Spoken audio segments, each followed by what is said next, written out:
Урматтуу телекөрүүчүлөр, түз эфирде кайрадан трибуна программасы, аны мен Мимоза Жаныбек кызы алып барам. Өзүңүздөргө маалым болгондой, 2022 жылдын 1-мартында министрлер кабинетинин төрагасынын атайын токтому чыккан, анда Жашыл Мурас долбоорун активдүү жайылтуу боюнча бир катар тапшырмалар берилген.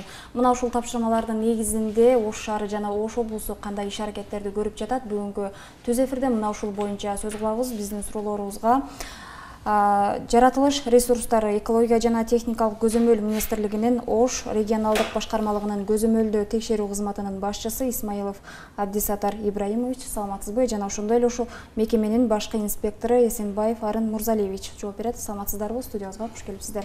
Урматтуу телекөрүүчүлөр, дал ушул түз эфирди Ынтымак медиа YouTube каналынан жана Ынтымактын социалдык тармактагы баракчаларынан көзөтө аласыз.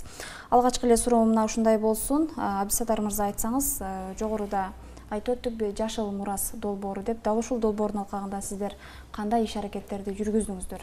Алгач ушундан баштасак.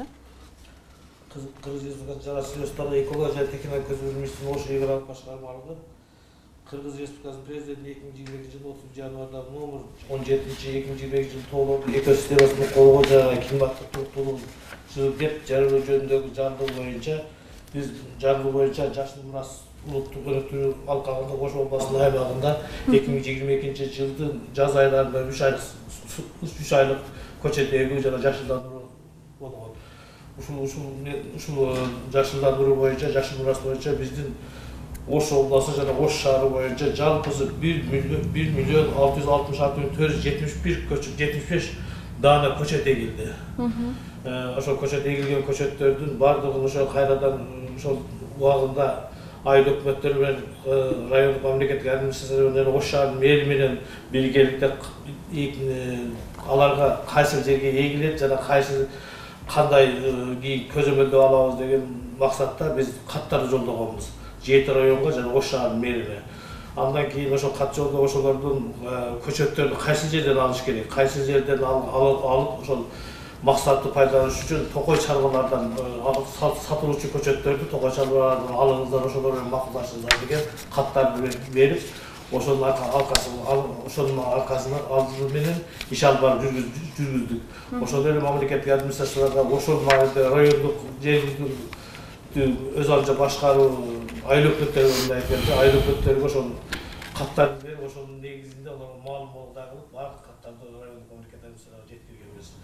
Андан кийин ошол эгилген көчөттөрдү кайрадан ошонун өнүмдүүлүгү боюнча дагы райондук мамлекеттик администрацияга дагы бир жолдо катта жолдоп, ушул көчөттөрдү быйыл ошо жана мен санын айтып өттүм, ошо 1.666.475 көчөттү, отурган көчөттөр боюнча иш алып бардык. Бүгүнкү күндө дагы мына биздин Кыргыз Республикасынын Жаратылыш ресурстары экология жана техникалык көзөмөлдөө министрибиз Кутманованын, анан биздин мына губернаторубуздун өкүлү боюнча улардан жакында кат берди. Ушулардын өнүмдүүлүгү боюнча бүгүн ушул инспектор тарабынан аябай катуу иш алып барылды. Себеби инспектор ошол эгилген көчөттөрдү бүгүн өнүмдүүлүгү канча процентке чейин өндү. Ушунун аркасында иштеп жатабыз. Бул дагы ушундай күздүн күнү келип калды. Ушунда жыйынтыгын чыгарабыз деген чоң үмүттөбүз.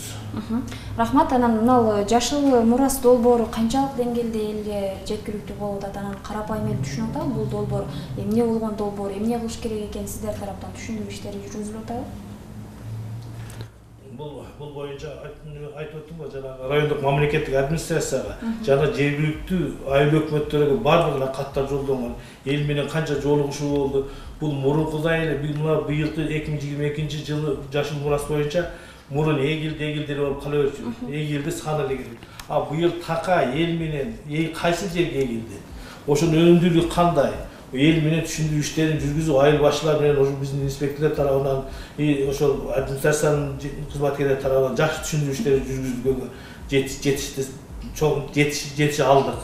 Себеби кайсы жерде эгилди, канча гектарга чейинкисин тактап, ошол боюнча биз бардык администрация губернаторго дагы, өзүбүздүн министрликке дагы баягы маалыматтарды бердик. Рахмат, Армырза, айтсаңыз, башкы инспектор катары ушул долбоордун алкагында жүргүзүп аткан иштер менен бирге кандай натыйжа көрүлүп атат азыркы учурда? Анан сиздер тараптан сиздер кандай иштерди жүргүзүп атасыздар? Өзүңүздөргө белгилүү болгондой, быйылкы жылы президентибиз Садыр Нуркожоев 2022 жылды тоо экосистемаларын өнүктүрүү жана климаттык туруктуулук жылы деп жарыялады. Бул жылды биздин башкармалык тарабынан ушул жарыяны колдоо максатында Ноокат районуна караштуу Карагой жаратылыш паркына 1000 көчөт деген немеде президенттин Ош облусунда өкүлү Зиявидин Исламович башында турган, биздин жетекчилик башында болуп, ошол немеге барып 1000 көчөт эгилди айерге. Аккайың отургузулуп, о жерде жакшы иштер аткарылды. Андан кийин дагы келип бүт айыл өкмөттөрдө шаарда инспекторлор менен бирге баягы эгилген көчөттөрдү санак жүргүзүлдү, канчасы эгилди. Анан эми азыркы күз айылында ошонун приживаемость канчасы өнөт, канчасы өнбөй калат деген немеде дагы санак жүргүзүлөт. Текшерүү көзөмөл инспекторлор тарабынан постоянно такай өз убагында эскертмелер берилип, аймактык башкармалыктарга, айыл өкмөттөргө берилип, бүгүн Жашыл Мурастын алдыда дагы жакшы бир азыр мына биздин жетекчи айтып кетти го. Мурда көчөттү канча эгилгенин гана берип койгон болсо, приживаемость канчасы өндү, канчасы өнбөй калды, аны эч бир текшерген адам болбойт эле да. Быйылкы жылы мына Жашыл Мурастын эң негизги өзгөчөлүгү канчасы өстү. Толук кандай тигилди. Башында тигип атканда эле ошо биздин көзөмөлдө инспекциясы бүт ошолорду башында тактап чыкты. Эми күзгү санакта жанагы өнгөнү тууралуу тактап чыгат. Канча процент өндү приживаемость. Негизги өзгөчөлүгү ушулда. Жашыл Мурас долбоору боюнча токтом чыкпаганда, анда сиздердин ишиңиздер кандай болуп калат? Эмне себептен көзөмөл болбой келген буга чейин? Мурда мынчалык көзөмөл болгон эмес, аны ачык эле моюнга алыш керек. Быйылкы жылы ошол артыкчылык Жашыл Мурастын ошол приживаемость негизи эгилген көчөттү толук санак жүргүзүп, анын толук өнүүсүн көзөмөлгө алыш керек болуп калды. Себеби мындай мынанча көчөт эгилди деген менен өзү мындай көзгө деле көрүнүп калып атпайбы? Канчасы өнүп атат, канчаны өспөй атат. Контролду ошол жака жүргүзүш керек болуп калды. Негизги жемиш ошол болуп атат Жашыл Мурастын. Аны эгип эле тек койбостон артынан көзөмөл кылыш керек болуп калды, сөзсүз. Рахмат. Сиздердин маалыматыңыздарды мен дагы окуп чыктым. Экологиялык мониторинг боюнча дагы атайын анализдерди жүргүзгөн экенсиздер. Анын жыйынтыгы кандай болду? Деги эле ушул 6 айда жүргүзүлгөн иштер боюнча дагы айтып өтсөңүздөр. 6 айда жүргүзгөн иштер боюнча бизде баягы бөлүм бар да. Экологиялык көзөмөлдө текшерүү кызматы бар. Ошондой эле мына био немелер боюнча өзгөчө коргоо жаратылыш аймактар жана биотүтүктөр бөлүмү боюнча неме бар. Экологиялык мониторинг деген бөлүм бар. Экспертиза, мониторинг деген лабораторияга ушулар бар. Ушул бөлүм ар бир тармак менен иштелет. Көзөмөл текшерүү кызматы тарабынан, инспектор тарабынан 2022 жылдын 6 айына чейин аткарган кызматтын иштерин айтып өтө турган болсом, 6 ай ичинде ошол инспектор тарабынан 48 материал каралды. 48 материал боюнча өсүм дарактар кесилген, мыйзамсыз кесилген дарактар боюнча 2.867.111 сом доо коюлду. Доо деген ошо зыян канча дарак канча зыян ушундай зыян тартканы боюнча ушундай болду. Андан өңгөнү 474.330 сом мамлекетке өндүрүлдү. Мындан тышкары баягы өсүмдөр дүйнөсү боюнча жалпысы 37 материал калган, анын 2.271.000 сому бул өсүмдөр дүйнөсү боюнча зыян тартканы болуп атат. Ошондой эле мына немеси боюнча дагы атмосфералык абаны булгаган боюнча дагы иштерин алып бардык. Мисалы үчүн мына көрүп билесиздер да, январь айында Ноокат районунда аппак суу агып кетип, аппак сууга баягы таштын жуугандагы немеси агып кетип, канча неме болду. Ошол 2-январда, 2-январда ошонун үстүнөн иштедик. Бар ошол жерде суудан анализ алып, балыктардан кандай болду, ошону эл менен кошо иштедик. Ал жерге ошол баягы кызматкер Мурамыр чыгарган экен, Мурамыр 100 деген чыккан экен. Анын жетекчисине биз ошол айыптарды койдук, жаңылык эсептеп алардан ошолордун баардыгын өндүрө алды. Ошондой эле көрүнүштөр мына Кичик Алайдын башында мынакей баягы да немелер жүктөп бараткан машина ызыргы немелер жүктөп бараткан машина аңтарылып кетип, ал сууга карата неме болгондо, аны лаборатория менен жеринен да анализ, суудан да анализ, аларга да ошондой дооматтар коюлуп, мамлекетке ошондой коюлган дооматтар өндүрүлдү. Мындай күн ошондой мына неме билесиздер, бардык материал 48 болду, анын ичинен 37 материал укук коргоо органдарына өткөрүлдү. Райондук прокуратурага, райондук ички иштер бөлүмүнө, областтык прокуратурага, областык ички иштер бөлүмүнө ушундай материалдар өткөрүлүп берилип, ошолор баягы тергөөдө болуп, азыр бүгүнкү күндө ошо көпчүлүгү тергөөдө. Ушундай эле көрүнүш мынакей неме атмосфералык абаны коргоо боюнча мынакей кышындасы бар, мына котельнийлерде, үйлөрдө бардыгында мештер жагылат да, түтүндөр баягы бейче чыгынып да. Ошон үчүн баягы котельнийлерди, мамлекеттик котельнийлер бардыгын мындай текшерип, нетип аларга түшүндүрүштөрүн жүргүзүп, фильтрлерди коюп, ошону түтүндөрдү азайтууга аракет кылууга жетиштик. Ушул эле жерде баягы ашча түтүн чыгып кеткенде, моорудан ашча түтүн чыккандыгына байланыштуу бул жерде дагы ошолорго дагы бир баягы чара колдоп, бир 56 миң сом доомат коюп, аны мамлекетке өндүрдүк.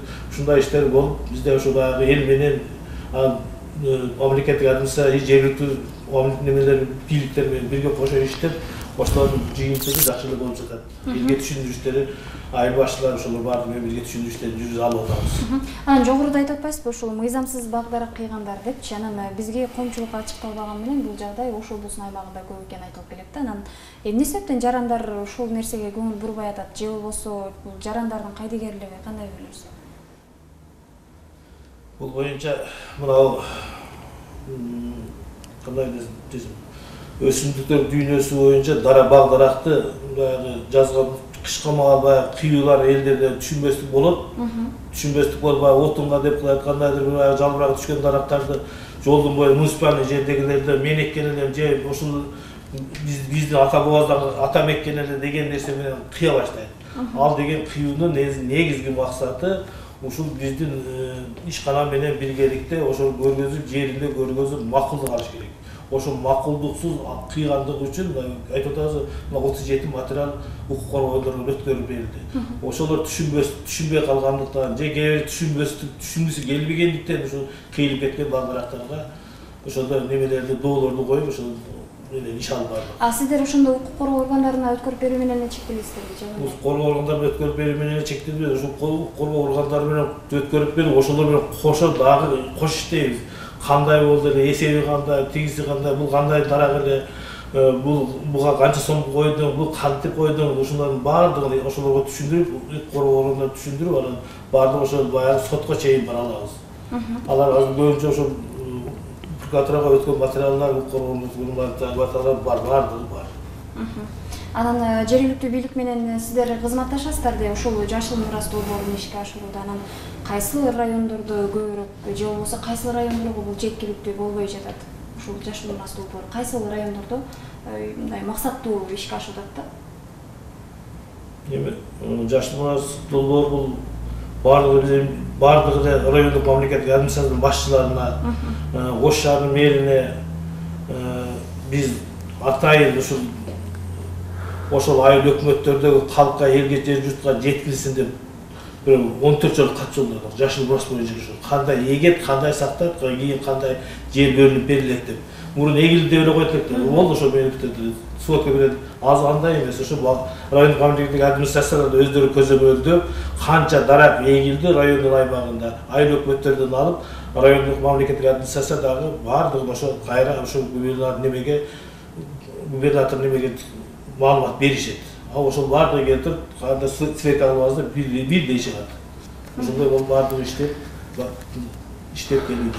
Эми күзгү санакта результаты чыгат да, кайсыл администрацияда, кайсы районда кандай иш алып барылганы тууралуу. Ошондо жана көчөттөрдүн өңгөнүн, толук өнбөгөнү билинет да. Эгилген көчөттүн канчалык деңгээлде өңгөнүндө, ошондо анан кайсыл райондо кандай иш жүргүзүлгөнү тууралуу ачык маалымат болот. Азыр эртерээк. Кошумчалап коеюн, мына Кыргыз Республикасынын президенти Ош облусуна ыйгарым укуктуу өкүлү Жамалдиновдун мына 15 август 22 жылда Ош областында жашыл экономиканы өнүктүрүү программасын бекитүү жөнүндө мына буйрук чыкты.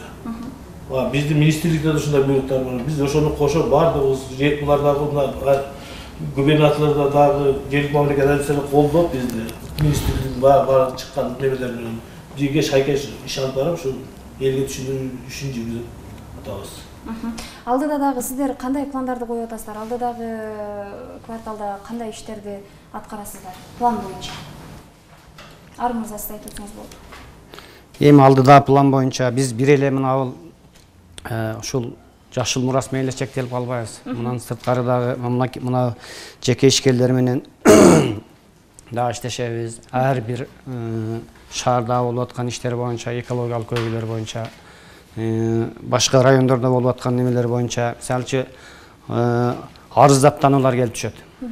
Көбүнчө мына экспертиза бөлүмүндө, аналитика бөлүмүндө, экспертиза аналитика бөлүмүндө арыздаттануулар келип түшөт. Мисалы катары айтсам, дарак кесем деп келет. Аймактык башкармалыктын аймагынан же айыл өкмөттөн аларды ошол ордунда көрүп чыгып, ошол мыйзамдын талаптарына жооп бере турган болсо, аларга макулдук кагаздарын беребиз. Анан сырткары мамлекеттик баягы жеке мамлекеттик эмес жеке ишкерлер бар. Кос субъектлер деп коет. Чарбалык субъектлер бар. Алардан отчетторун алып, мамлекеттик төлөмдөр бар, ченемдик. Алардан неме жүргүзөбүз. Акча өндүрүү боюнча да иштерди алып барабыз. Мисалы үчүн быйылкы жылы азыр 6 айлык деле шаарды кошкондо область менен 14 миллион 118 миң 207 сом өндүрүлдү. Бул да ошо биздин негизги ишибиздин белгиси. Анан сырткары жанагы лабораториялык үлгүлөрдү алабыз. Дарыялардан, көлмөлөрдөн, мекеме ишканалардан баягы чыгынды суулар чыгарган. Анан сырткары дагы жанагы курулуш иштери боюнча каерге кандай курулуш иштери жүргүзүлөт, аларга да корутундулар берилет. Аны да ошол экспертиза бөлүмүнүн кызматкерлери аткарат. Анын алдыда дагы келечекте ошол баягы күнүмдүк өзүбүздүн пландап алган ишибиз боюнча алып барабыз. Негизи эле ушул багдарактарды кыюуда же болбосо айтып атпайсызбы, курулуштарды кыюуда уруксат алыш керек депчи. Негизи кандай эрежелерди сакталышы менен анан сиздер уруксат бересиздер? Мыйзамда кандай негизи? Мыйзамда ушул бүт мыйзамда каралгандай ким кандай жерге курулуш курса, ошол бай экологический час деп коет. Ошол экологиялык частын разделин проектиде иштеп чыгып, ошол бүт биздин мыйзам талаптарына жооп бере турган болсо, ошол ишканага, ошол курула турган курулушка уруксат кагаздар берилет да. Анан каерде кесиле турган дарак болсо дагы ошол биздин мыйзамдын талаптарын, айылына чөйрөнү коргоо мыйзамдарынын талаптарына ылайык келсе гана жооп уруксат кагаз беребиз. Эгер ылайык келбесе, ошо макулдук кагаз берилбейт. Ошо талаптардан айтып өтпөйсүзбү бир экөөнү? Кандай эң негизгилерин айтсаңыз? Негизгиси мына өзгөчө корголуучу объектилер бар. Алар анын ичиндеги дарактарга уруксат бергенге толко кооптуулук жараткан мезгилде гана берилет. Курап өсүүсүн токтоткон мезгилде берилет. Ал жерде эч кандай курулуштук иштер да жүрбөш керек. Өзгөчө корголук объектилерде. Анан экинчи мисалы үчүн кандай десем, бир жерге курулуш курула турган болсо, суу коргоо зоналары сакталыш керек. Дарыядан канча метр алыста болуш керек, каналдан канча метр алыста болуш керек.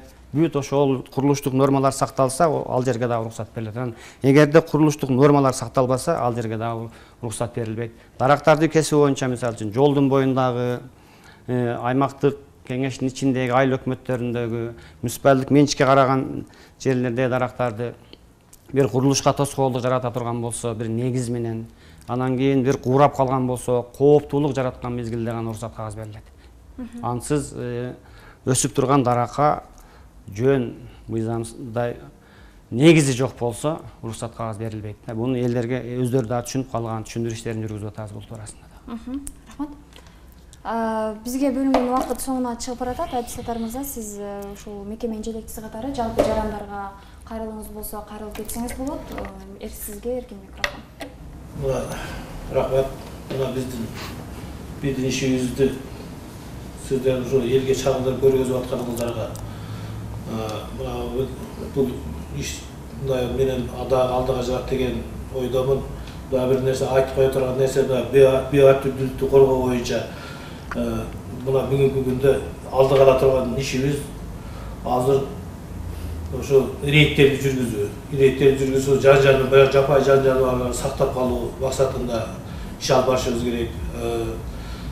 Келип атат мына Жашыл Мурас эгилген көчөттөрдүн мына күзгү санагын өткөрүп барышыбыз керек.